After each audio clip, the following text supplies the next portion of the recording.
SBA Publications.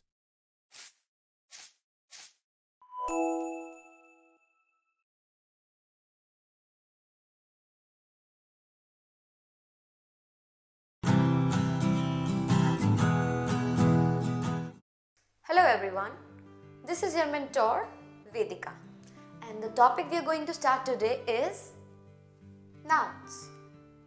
So as you already know about nouns, that it is the name of a person, a place, a thing, or even a feeling or an idea. So let's delve deep into the chapter by starting reading the given sentences. Let's look at the picture and read the given sentences. The name of the shepherd is Krishna. The shepherd shown in the picture, his name is Krishna. He has a large flock of sheep. He treats all his sheep with kindness. He always has a stick in his hand. He takes his sheep to a pasture for grazing. So as you can see in the picture, there is a shepherd who is taking his sheep to a pasture for grazing, and he treats his sheep with kindness. So as we can see here, there are some words that are highlighted in the given paragraph. Let's know more about them. So the words in color are the names of either a person, animal, places, things or ideas. We call these words nouns. तो ये जो भी highlighted words हैं हमारे पास ऊपर paragraph में, ये सब या तो किसी person के नाम हैं, या किसी animal के नाम हैं, किसी place के नाम हैं, किसी thing या किसी idea के नाम हैं. इन्हीं सब को हम nouns के नाम से जानते हैं. So what are nouns or what is a noun? Noun are the names of persons, animals, places, things or ideas. So this is the main definition of our topic. Now there are 5 types of noun. Noun is divided into 5 types. Let's know about these types of nouns. First we have common noun. तो अब common noun होते क्या है? आइए देखते हैं. Common nouns are words used to name general things denoting people, places and objects rather than specific ones. तो common nouns होते हैं जो general चीज़ों के बारे में बताते हैं rather than specific ones. For example, common nouns, let's read first. Common nouns are everywhere and we use them all the time, even if we don't realize it. So even if we don't realize, हम common nouns को अपने daily routine में use करते हैं. For example, Mr. Kapoor visited many power plants and dams during his tenure as the head of the company. So here the highlighted words like power plant, dams and company are common nouns. And why they are common nouns? Because there is no specific name given for the power plant, dam or the company. We don't know in which company Mr. Kapoor works, but we know that there is a company, so it will come under the category of general thing. Mithali Raj is considered one of the greatest women cricketers of all time. Again, women cricketer is a common noun. Why they are common nouns? Because they are general things and there is no specific name given for these things. They can be any power plant, any company, any women, any dam or cricketer. Therefore, these are common nouns. Alright? So, the common nouns are usually not capitalized. The beginning letter of common noun is usually not capital. The common noun's first letter will only be capital when the sentence begins with the common noun. Let's move on to the next kind of noun, that is proper nouns. Proper nouns are the names of specific things which are one of a kind and not general. Proper nouns वो होते हैं जिनका कोई specific name होता है and they are not general. When we are talking about a specific thing, that will be a proper noun and they will always begin with a capital letter, no matter where they occur within a sentence, no matter whether they are in the middle of the sentence or in the beginning of the sentence. The first letter of proper noun will always be capital. For example, India got independence on August 15, 1947. So here, India is the name of a country, of our country, and that is a specific name. So the first letter will be capital.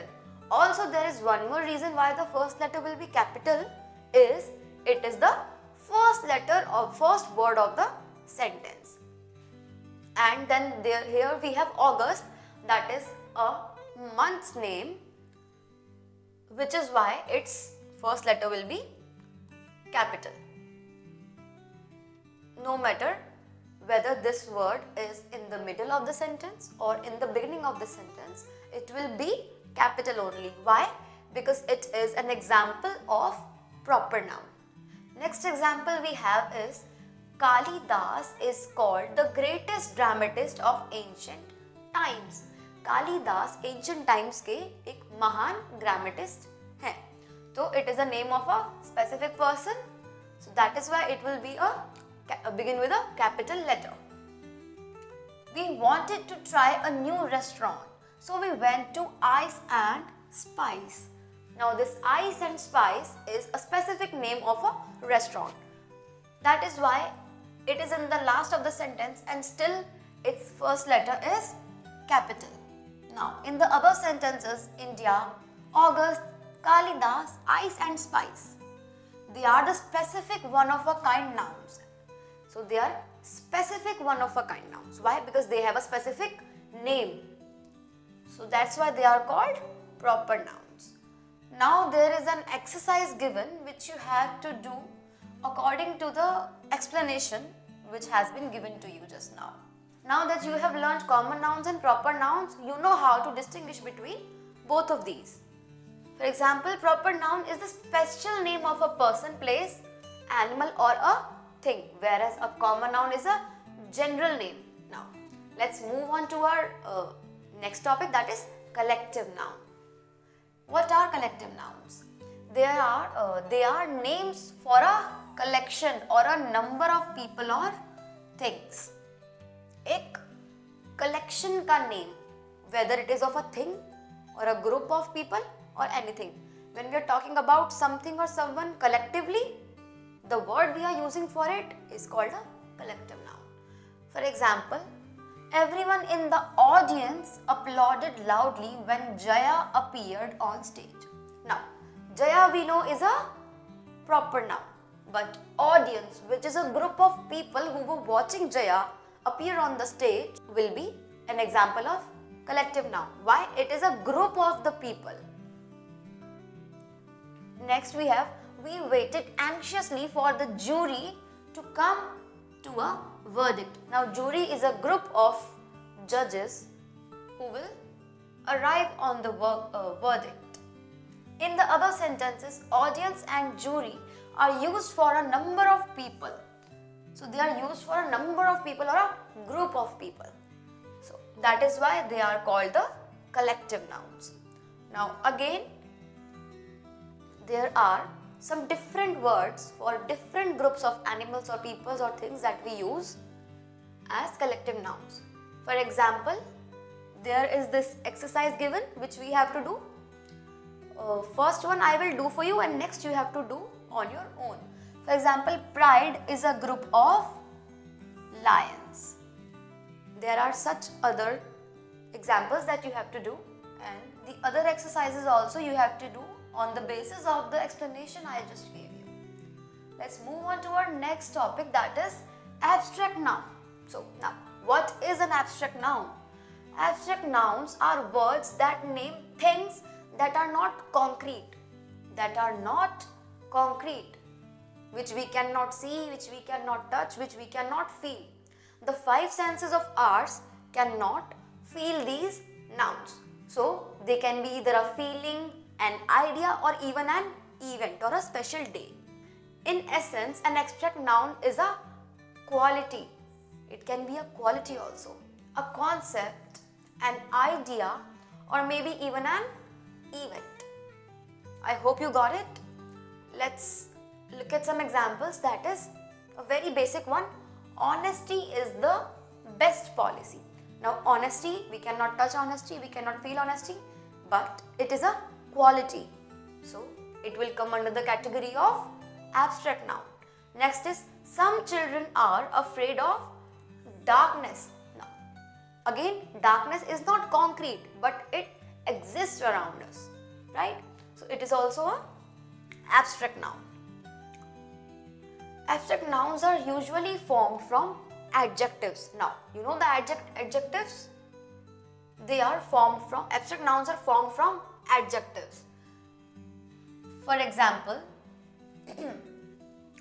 I am kind to animals. Now, kind here is an adjective, right? Now, to convert this adjective into a noun or an abstract noun, we will add ness or ness to convert it. I show kindness to animals. Now you can see the difference between these sentences. There is not a huge difference. I am kind to animals and I show kindness to animals. Both of these have the same meaning. But here, kind is an adjective. And when we add a ness to this word, it becomes a noun. I show kindness to animals. In the above sentences, we change the adjective kind to kindness. The adjective kind is being converted into the noun kindness. Now, abstract nouns are also formed from verbs. And how they are formed from verbs? Let's see an example. My mother did not permit me to go out after 8. Now, permit is the verb here. Permit is the verb. Now, if we want to change this verb and convert it into a noun, let's see what we'll do. My mother did not give me permission to go out after 8. Permit here becomes permission and the sentence changes here. Although the meaning remains the same. So, permission is the abstract noun. I hope you have understood this. Let's move on to the next one, that is material noun. So it is very simple. How? A material noun is the name of a material or a substance. किसी भी material या किसी भी substance का नाम material noun के अंदर आता है. Let's look at an example quickly. Many of my dresses are made of cotton. Now I am talking about the material that my dress is made of, which is cotton. So cotton here is a material. The children are making castles in the sand. Where are they making castles? In the sand. That is a substance. The necklace is made of gold. Again here we are talking about a material which is gold. So all of these come under the category of material now. Now, in these questions you have to do on the basis of the above explanations. In this one you have to encircle the abstract nouns in the given table. इस table में दिए हुए जो भी abstract nouns हैं आपको उनको circle करना है. For example, I'll do one for you, that is happiness. Happiness is an abstract noun because it is a feeling and it cannot be touched or seen through eyes. And again in this one you have to form the words given in the brackets and fill the blanks to complete the following sentence. For example, here is kind or strong. You have to convert these into abstract nouns and fill in these blanks. So, on the basis of the above explanation, I hope you will be able to do these exercises easily. Let's move forward.